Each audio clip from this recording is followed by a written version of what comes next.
काल रविवार होता आणि भाजीपाला भरायचा दिवस होता, तर मला खूप कंटाळा आला होता बाहेर जायचा, पण त्यांनी आग्रह केला म्हणून मी भाजीपाला भरण्यासाठी गेले होते. आळंदीमधून किंवा मावशीच्या मार्केट यार्डमधून शक्यतो करून आम्ही भाजीपाला भरत असतो. आणि आज संत ज्ञानेश्वर महाराजांच्या पालखीचं आगमन आळंदीमध्ये होणार होतं, मला माहीत नव्हतं. ट्रॅफिक खूप झालं होतं म्हणून थोडं पुढं जाऊन पाहिलं तर समोरूनच संत ज्ञानेश्वर महाराजांची पालखी येत होती आणि एका तासानंतर संत तुकाराम महाराजांची पालखी येणार होती, म्हणून रस्ता पूर्ण बंद करून ठेवलेला होता. मी लांबूनच दर्शन घेतलं कारण खूप गर्दी होती आणि तिथंच महाप्रसाद वगैरे वाटायचा चालला होता, तर मी महाप्रसाद घेऊन आले. पिल्लूला पण चारला, त्यांनी सगळ्या अंगाला लावून ठेवला.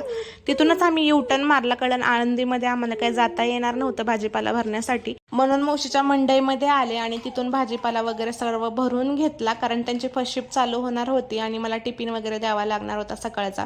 तर मी पालखीचं प्रस्थान पाहिलं होतं पण आगमन कधीच पाहिलं नव्हतं. भाजीपाला आणायच्या बहाण्याने का होईना पण मला आज पालखीचं आगमन पाहायला भेटलं, सोबतच महाप्रसाद खायला पण भेटला. मे बी माझ्या नशिबात असेल की यावर्षी मी पालखीचं आगमन पाहावं. आणि मला जायचं नसताना सुद्धा मी तिथं गेले आणि आज दर्शन वगैरे घेऊन आले. आणि रात्रीच्या जेवणामध्ये फक्त मसाले भात बनवला होता, कारण पिल्लूच्या पप्पांना सकाळपासूनच अंडा भुर्जी आणि पाव खायचा होता. पण मी पालखीचं दर्शन घेतलं होतं आणि माझ्या मनाला काही ते पटत नव्हतं की आज अंडा भुर्जी वगैरे बनवावी, म्हणून फक्त मसाले भात बनवला आणि सोबत कांदा आणि लिंबू. तर आजचा व्हिडिओ एवढाच होता. आवडला असेल तर आपल्या चॅनलला लाईक, शेअर आणि सबस्क्राईब करा. भेटू